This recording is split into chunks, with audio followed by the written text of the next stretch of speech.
조선 후기에 되면 이스라엘 대한민국 조선이란 나라가 굉장한 사색 당파에 빠지게 됩니다. 병자호란을 끝으로 인조와 또 효종과 또 이 현종과 숙종에 이르는 이러한 이 조선 후기의 왕들이 점점 가면서 이 서인과 남인, 소론과 노론이라는 이 사색 당파가 나라를 굉장히 어지럽게 합니다. 그로 말미암아서 이 현종과 숙종 시대에 일어났던 경신 대기근으로 말미암아서 이 조선이 도탄에 빠지게 되고 결국 조선에 몰락하게 되는 결정적인 영향력을 끼치게 되는데요. 그 가운데 이 사대부에 어마어마한 영향력이 있었다라는 그런 이 기록들이 남아 있습니다. 이덕일 씨가 편찬한 송시열과 그들의 나라라는 책에서 보면요. 송시열이라는 사람이 있습니다. 이 송시열 사람이 잘 모르는데 원래 유학자들에게 굉장히 유명한 사람들입니다. 그래서 조선 후기에 보면 이 사대부들이 이 유학을 창시했던 사람들을 가리켜서 공자, 맹자, 그리고 주자와 더불어 이 송시열을 송자라고 부르며 추앙하고 받들어 모셨습니다. 그리고 송시열이 이끌었던 노론이라는 그 당파가 결국 조선 후기의 그 권력을 거머쥡으로 말미암아서 조선의 유학적인 풍토를 마련하게 되었다고 이 책은 기록하고 있습니다. 그리고 조선왕조실록에 수천 번의 이 송시열의 이름이 등장하게 되는데요. 그 기록들을 보면 조선 후기의 송시열이 얼마나 교묘하게 왕권을 들고 흔들었으며 그리고 또한 백성들이 도탄에 빠지겠는지를 나타내 보여주고 있습니다. 그런 유학을 이야기하면서 예와 그리고 의를 이야기했지만 결국 왕권을 약화시켜서 지방에 있는 모든 살인들, 그러니까 양반들이죠. 양반들의 세력들을 공고하게 하고 또 공권력을 사사로이 이용하여서 백성들의 이 땅과 이 전답을 수탈하였고 또 그들을 소작농으로 만들어서 이 사대부는 거부가 되었지만 조선의 이 모든 이 일반 서민들의 경제가 무너지고 말미암아서 결국 조선 후기에 몰락의 길로 가지게 되었고 우리 이 근대화의 과정이 어마어마하게 늦어지게 되었음을 기록하고 있습니다. 그래서 송시열과 그들의 나라라는 말은 이 조선 후기에 가서 신진 사대부들이 부흥하게 되었던 이유가 뭐냐면 이 조선에 있는 농민들과 사람들의 그러한 것들을 수탈하였고 왕권을 약화시키로 말미암아 왕들 위에 있는 그런 권력을 쟁취하게 됨으로 말미암아 이 조선의 나라가 백성의 나라, 왕의 나라가 아니라 사대부의 나라로 만들었다라고 이야기하고 고발하고 있습니다. 그래서 이 책이 사실은 굉장한 이 논란이 있었습니다. 이 책이 제일 처음에 나왔을 때는 이 책을 화형식도 있을 만큼 한국의 유학자들한테는 굉장히 극렬한 반항까지도 있었던 것입니다. 그러나 이 송시열이라는 사람과 그들의 후예들인 이 사대부들이 결국 조선을 몰락시켰다는 사실은 이 부인할 수 없는 사실이었고 조선왕조실록에 남아있던 기록들이었던 거죠. 그들이 승승장구하고 잘 나가면 나갈수록 조선은 처참하게 망가지게 되었던 것입니다. 송시열이 83세까지 살다가 숙종에 의해서 사약을 받게 되는데 결국 그때까지 있으면서 나라가 망가지고 그 후예들이 결국 왕들을 겁박하는 그러한 나라가 되었던 것입니다. 결국 이 송시열이라는 사람으로 말미암아서 조선이 몰락하고 멸망하게 되는 그런 필연적인 이 길들로 나아갈 수밖에 없었고 그로 말미암아 우리나라 근대화가 한참 늦어지고 조선에 있는 이 백성들이 재정적인 능력, 경제적 능력이 없음으로 말미암아서 열강 가운데 일어설 수 없는 결정적인 이유를 제공하였다라고 말하고 있습니다. 오늘 본문에 등장하는 오므리한 사람이 있습니다. 이 사람은 북이스라엘 멸망할 때 결정적인 역할을 만들었던 사람입니다. 오늘 본문을 통해서 이 오므리가 어떤 사람이고 어떻게 이 북이스라엘이 오므리를 통해서 결정적으로 나라가 북이스라엘이 멸망의 길로 접어들게 되는지 우리가 한번 살펴보고 그것을 통해서 우리의 삶의 교훈으로 삼았으면 좋겠습니다. 성경을 보면 오므리라는 사람의 배경이 전혀 등장하지 않습니다. 우리가 심결 샅샅이 찾아봐도 오므리의 아버지가 누구인지 가문이 어떤 가문인지 즉 다시 말해서 그의 지파가 무엇인지를 기록되어 있지 않습니다. 일반적으로 유명한 사람 그리고 성경에 기록된 사람은 그의 아버지가 누구이며 어느 지파 사람인지를 분명하게 기록하고 있습니다. 근데 오므리가 어떤 사람인지를 기록하고 있지 않는 것은 아마 오므리가 사생하여 고아임을 우리가 짐작해 볼 수 있습니다. 어디서 이 오므리가 자랐는지 전혀 출신을 알 수 없습니다. 그런 출신을 알 수 없는 고아나 사생아나 이방인 출신으로 이스라엘과 함께 이스라엘 백성, 북이스라엘 백성과 함께 거주하다가 그가 자라나서 나중에 군대의 장군이 됩니다. 그만큼 혼자서 스스로 그 모든 일들을 극복해내고 이스라엘의 군대 장군이 될 만큼 입지전적인 인물입니다. 그러니까 그의 무력과 용맹이 대단함을 알 수 있습니다. 얼마나 무력과 용맹이 대단했는지 그의 가문의 지원, 그리고 그의 지파의 지원, 그의 아버지의 지원도 없었음에도 불구하고 스스로 장군의 자리에 오를 만큼 탁월한 무력과 용맹이 있었던 사람임을 알 수 있습니다. 그리고 더 나아가 그런 정치적 수완도 굉장히 대단했는데요. 북이스라엘 수도 디르사에서 엘라를 죽이고 시므리가 왕으로 오르게 되죠.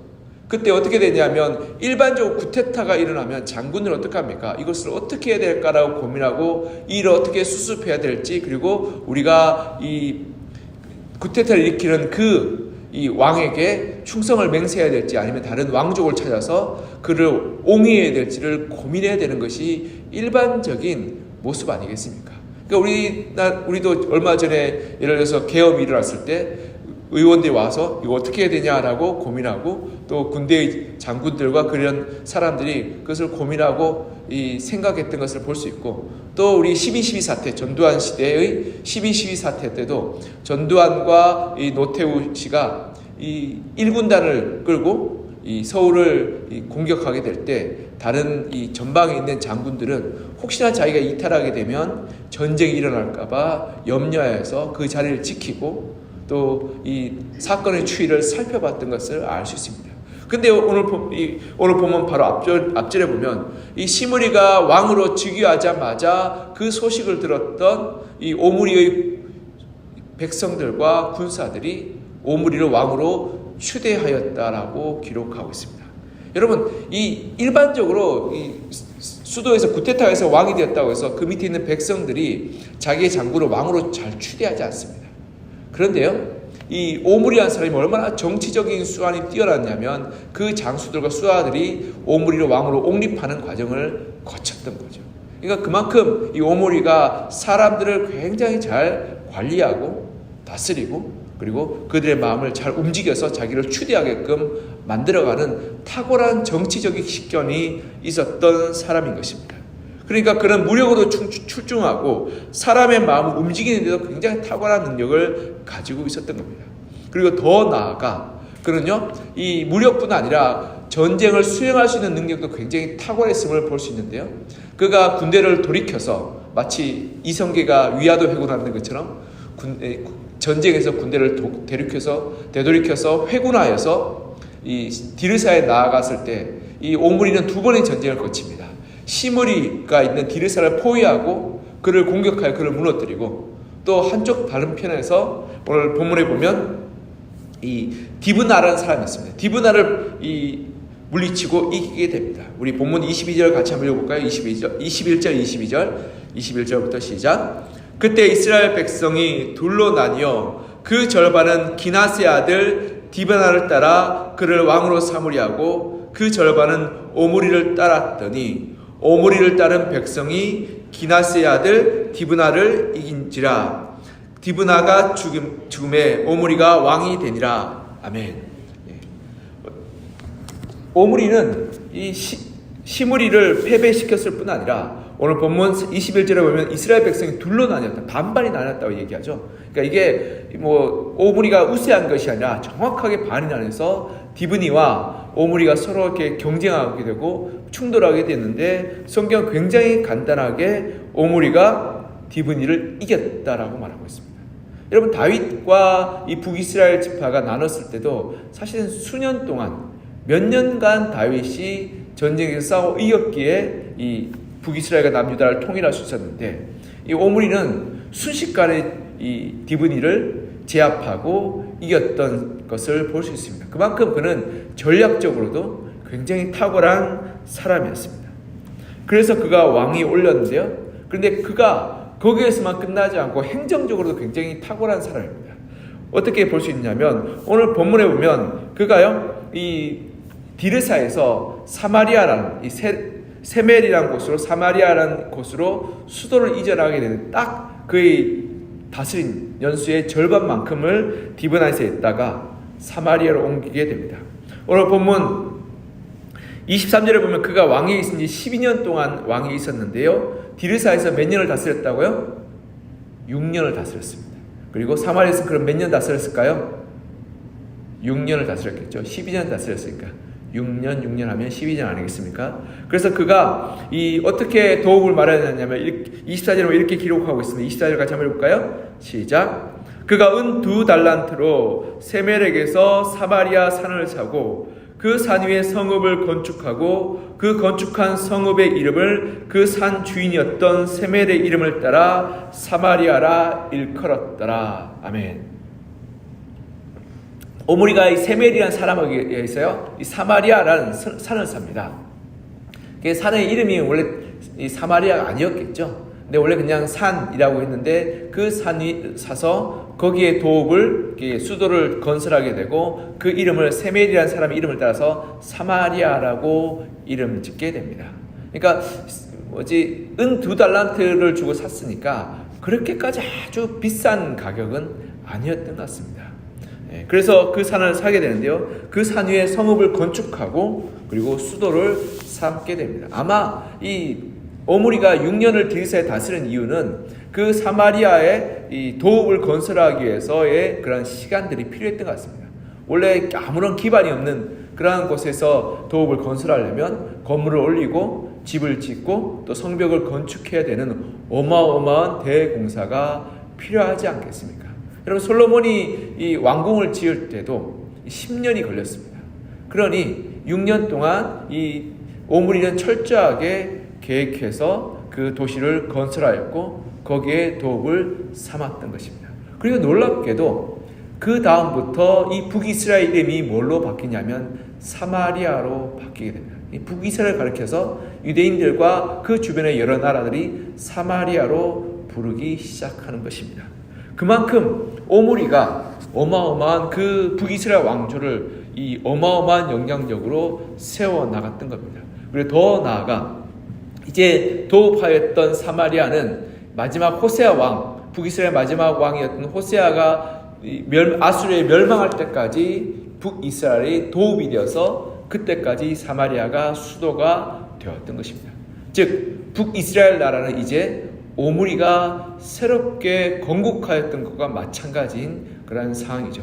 그래서 오므리 왕조로 열어가게 되는 것입니다. 현재 파리 루브르 박물관에 있는 이 메사석비라는 것이 있습니다. 모압의 땅에서 발견되었는데 모압석비라고도 부릅니다. 모압이라는 나라의 그러한 이 역사적 사건들을 기록한 석비이기 때문에 모압석비라고도 부르고 메사석비라고도 부르는데요. 이 석비에요 오므리와 모압과의 전투에 대해서 여러 사실들을 기록하고 있습니다. 그러니까 오므리 시대 때 모압과의 여러 나라를 통해서 이런 이 오므리의 이 군사력과 세력이 강대하였다라고 기록하고 있는 것을 보게 됩니다. 그리고 아수르 왕 디글라벨레셀과 사르곤 3세 이 사람들이 언제 때 사람이냐면 오므리라는 사람은 약 기원전 한 800년경 사람이었다면 디글라벨레셀과 사르곤 3세는 기원전 700년경 사람입니다. 그러니까 800년과 700년은 숫자가 클수록 과거인 거 아시죠? 기원전이니까요. 그러니까 800년과 700년, 한 150년 전의 일인데 이 북이스라엘을 뭐라고 부르냐면 오므리의 집이라고 기록하고 있습니다. 그러니까 북이스라엘을 오므리의 나라라고 불렀던 것입니다. 그러니까 오므리가 나라를 세우고 가문을 세우고 그리고 오므리가 세웠던 나라가 결국 호세아 왕 때까지 이어져서 멸망하게 되었다라고 기록하고 있습니다. 그러니 오므리는 북이스라엘 나라를 세웠고 그리고 또 그에게 끼친 영향력이 어마어마하며 국가의 방향성을 세웠던 이 건국의 아버지와 마찬가지인 사람임을 우리는 볼 수 있습니다. 오므리 이전의 왕조들은요 북이스라엘과 남유다가 하나 되고 그리고 한 동포임을 기억하며 끊임없이 하나가 되기를 노력합니다. 그러나 오므리 왕조부터는 북이스라엘과 남유다가 서로 나누어서 서로 다른 나라라고 인정하기 시작하게 되었던 것입니다. 그래서요, 오므리의 아들 아합 때부터는 여호사밧과 함께 서로 같은 왕이라고 인정하면서 북이스라엘 남유다가 그대로 나눠져서 그대로 가게 됩니다. 그래서 결국 북이스라엘 남유다는 하나 되는 것을 잃어버리게 되고 북이스라엘 남유다는 서로 다른 방식으로 멸망하게 되었던 거죠. 그런데요, 이러한 삶의 문화와 독립의 구별은요, 결국 오므리가 설정한 방향대로 우상 숭배와 그리고 잘못된 길로 나아가게 되고 멸망으로 나아가게 되었던 것입니다. 25절 26절 이렇게 기록하고 있습니다. 25절 26절 한번 읽어볼까요? 시작. 오므리가 여호와 보시기에 악을 행하되 그 전에 모든 사람보다 더욱 악하게 행하여 느바세 아들 여로보암의 모든 길로 행하며 그가 이스라엘에게 죄를 범하게 한 그 죄 중에 행하여 그들의 헛된 것들로 이스라엘 하나님 여호와를 노하시게 하였더라. 아멘. 이 성경에 이렇게 말하죠. 오므리가 여호와 보시기에 악을 행하는데 이전에 모든 사람보다 더 악을 행하였더라. 즉 오므리가 나라를 세우고 이스라엘 방향을 세웠는데 그것이 어떤 방향이냐면 하나님 보시기에 이전에 어떤 사람보다 가장 악하게 이스라엘 방향을 세워나갔다라고 기록하고 말씀하고 있는 것입니다. 물론 오므리 때 이 엘리야나 엘리사 선지자라는 걸출한 선지자가 있었습니다. 북이스라엘 걸출한 선지자가 있어서 사람들을 하나님께로 인도하고 또 하나님을 경외하며 두려워하며 섬기는 사람들도 있었지만 그러나 오므리 때 북이스라엘이 이제 하나님으로부터 완전히 떠나게 되고 하나님과 결별하는 그러한 일들이 일어나게 되는 것입니다. 그래서 아합의 때는 그것이 극심해서 아합과 그 아내 이세벨은 이 이스라엘 전체를 우상 숭배의 장소로 만들어 버리게 되었던 것입니다. 여러분 세상적으로 보면 오므리는 굉장히 대단한 사람입니다. 제가 앞서 이렇게 장황하게 설명했던 것은 오므리가 제가 출신이 어떤 사람이라고 말씀드렸죠. 그런 고아와 그리고 이방인처럼 그리고 홀로 자랐던 사람입니다. 그런 가문도 없고 그런 지파도 알 수 없는 그러한 정체를 알 수 없는, 그러니까 이스라엘 백성들에게서 버려지고 외면당하고 그리고 천하게 대우받았던 사람입니다. 그런데 즉 가문도 없고 고아 같은 인물이 그런 가문을 세우고 왕가를 세우고 나라를 세웠던 대단한 인물임을 알 수 있습니다. 오므리 왕가를 세우고 그리고 북이스라엘을 사마리아라는 왕조로 만들었으며 나라를 세웠던 대단한 인물입니다. 하지만 우리가 알다시피 여러분 그의 가문은 하나님의 것이 아니라 자신의 것이었습니다. 그래서 오므리 왕조라고 부릅니다. 그리고 그의 나라는 하나님의 나라가 아니라 자신의 나라였습니다. 그래서 오므리의 집이라고 불림을 받았습니다. 그래서 오므리가 죽고 나서도 150년이 지난 그 다음 이 아수르의 왕들도 이 사마리아를 가리켜서 오므리의 집이라고 부를 만큼 그의 나라는 오므리의 나라였던 것입니다. 즉 그의 가문과 그의 나라가 그의 백성이 다 하나님의 나라, 하나님의 가정, 하나님의 백성이 아니라 오므리의 사람이었던 것입니다. 오므리의 나라, 오므리의 가문으로 만들어 말미암아서 결국 그 나라는 하나님의 다스림을 받지 못하고 인간 오므리 왕의 다스림을 받게 되었던 것입니다. 여러분 오므리가 아무리 탁월하고 지혜롭고 무력이 출중하며 행정력이 뛰어나고 정치력이 훌륭하다 할지라도 그런 인간입니다. 인간의 욕심과 욕망과 그리고 만족을 위해서 나라를 다스려갔고 그 결과는 우상 숭배요 타락이었던 겁니다. 사랑하는 성도 여러분, 우리 삶의 주인이 내가 될 때 내가 아무리 훌륭하고 탁월하고 지혜롭고 그리고 똑똑하다 할지라도 결국 내가 내 삶의 주인이 될 때 결국 나의 욕심과 나의 바람과 나의 만족을 위해서만이 우리 인생은 달려갈 수밖에 없게 되는 것입니다. 여러분 우리 가정의 주인이 내가 될 때 내 욕심과 내 바람과 내 뜻을 따라서 가정을 휘두르게 되는 것입니다. 그래서 나의 배우자도 내 욕심과 내 욕망을 채워주는 사람이 되어야 되고 내 자녀들도 나의 기대와 나의 소망을 이루어지는 대상이 되어야 하는 것입니다. 내가 살고 있는 이 나라가 나의 나라가 되게 될 때 어떻게 되냐면 나의 사리사욕을 채우는 통로요 그리고 공동체가 되는 것입니다. 제가 앞서 제일 처음에 말씀드렸다시피 송실과 그들의 나라라는 책에서 이야기하듯이 이 조선이라는 나라가 송시열과 그들의 후예들인 사대부의 나라가 될 때 결국 조선의 나라는 자생력과 힘을 잃어버리고 사대부의 그러한 부와 만족과 그리고 유익을 채워주는 곳으로 전락함으로 말미암아 조선이 몰락하고 멸망하게 되었다라고 말씀드렸습니다. 즉 나라가 개인의 소유와 개인의 유익과 개인의 만족을 채워주는 곳이 될 때 그로 말미암아 다 우리는 이 몰락의 길, 멸망의 길을 피할 수 없게 되는 것입니다. 그러하게 우리가 기억해야 될 것이 있습니다. 여러분 삶의 주인이 하나님이 되셔야 합니다. 그래야지만 내가 살고 내가 올바른 길로 가며 내가 잘못된 판단과 잘못된 생각을 할지라도 하나님의 말씀과 하나님의 그런 지도하심을 따라서 내가 회개하고 돌이키고 뉘우쳐서 올바른 길로 나아가게 되는 것입니다. 여러분의 가정의 주인이 하나님이 되셔야 합니다.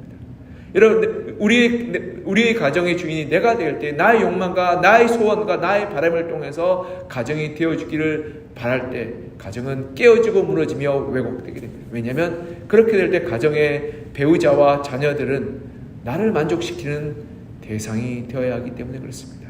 그러나 가정 주인이 하나님이 될 때 가정의 구성원 누구나 서로를 만족시키기보다 하나님을 기쁘시기 위해서 하나님의 말씀에 순종하고 따르게 되어서 누구의 편에 드는 가정이 아니라 하나님 편에 서는 가정이 됨으로 말미암아 가정이 건강해지고 온전해지며 성숙하게 되는 것입니다. 그리고 나라의 주인, 이 나라 이 민족의 주인이 하나님이 되실 때 우리는 개인의 욕망과 이기심과 만족을 위해서 나라를 휘두른 것이 아니라 하나님의 뜻을 따라서 나라를 세우고 나라를 섬기고 나라를 변화시켜 나갈 수 있게 되는 것입니다. 그렇게 될 때 하나님이 기뻐하시는 건강하고 온전한 나라로 민족으로 세워지게 되는 것입니다. 사랑하는 성도 여러분, 우리의 삶 가운데 하나님이 주인 되시기를 소망합니다. 하나님이 내 삶의 주인이 하나님이심을, 우리 가정의 주인이 하나님이심을, 우리 교회의 주인이 하나님이 되심을, 그리고 이 나라의 민족의 주인이 하나님이 되시기를 소망하며 우리가 기도하여 우리 삶을 하나님의 뜻과 하나님의 은혜와 하나님의 인도하심을 따라서 살아 열매 맺고 거룩한 삶, 그리고 복된 삶, 그리고 하나님의 구원과 은혜를 누리는 삶으로 나아가시는 여러분과 저가 되기를 시작 간절히 소망하며 축복합니다. 기도하겠습니다. 사랑하는 하나님 아버지, 오늘 열왕기상 본문을 통해서 오므리가 이스라엘 왕조를 세우는 과정을 살펴보았습니다. 그는 아버지도 없고 또 어느 지파인지도 알 수도 없으며 출신도 불분명한 그러한 사람이었습니다. 그러나 그는 장군으로서 탁월한 장군이었고 무력과 용맹이 뛰어났으며 정치력이 훌륭하여서 백성들의 마음을 얻고 그리고 또한 전략적으로도 뛰어난 사람이어서 전쟁 가운데서도 대적을 무너뜨릴 만한 탁월한 전략적인 식견이 있었고 또한 행정적으로도 훌륭하여서 그가 북이스라엘을 새롭게 사마리아로 옮겨서 건립하게 되었던 것을 보게 됩니다.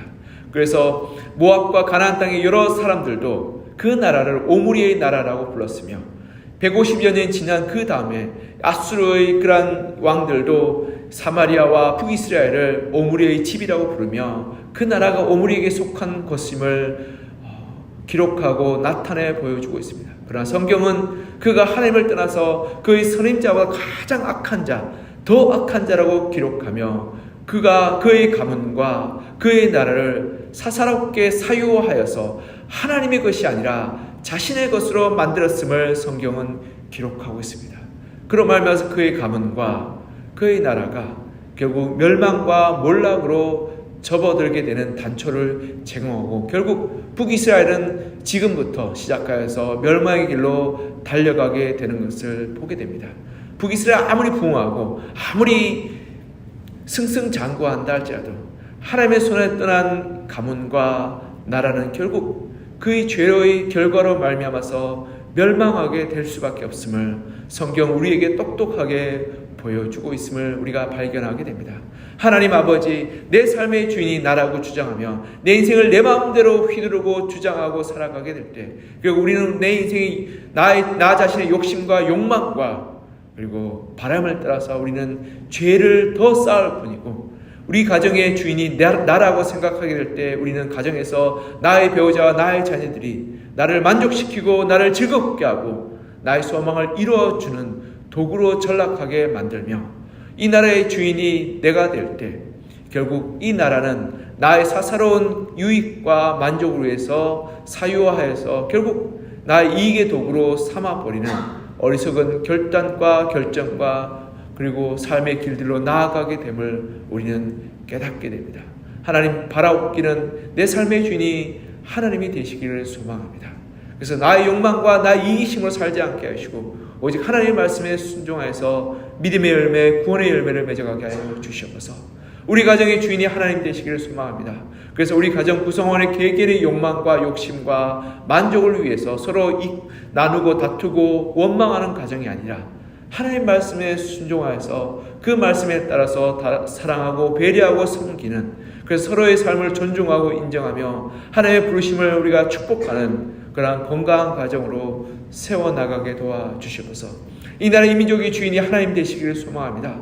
이 땅의 모든 백성과 위정자들과 그리고 시골의 촌부에 이르기까지 하나님을 주로 고백하며 하나님의 말씀에 순종하여서 사사로운 이익과 만족과 방향을 따라 행하는 것이 아니라 오직 하나님의 말씀에 순종하여서 이 나라 이 민족 가운데 하나님의 공의와 정의와 성실이 물처럼 하수처럼 흐르게 하여 주시고 하나님의 사랑과 긍휼하시는 말미암아 이 나라가 회복되게 하여 주시옵소서. 주께서 우리 삶 가운데 주인 되셔서 하나님의 놀라운 은혜와 능력들을 부어주시고 풍성케 하여 주시기를 간절히 소망하며 살아계신 예수 그리스도 이름으로 기도드립니다.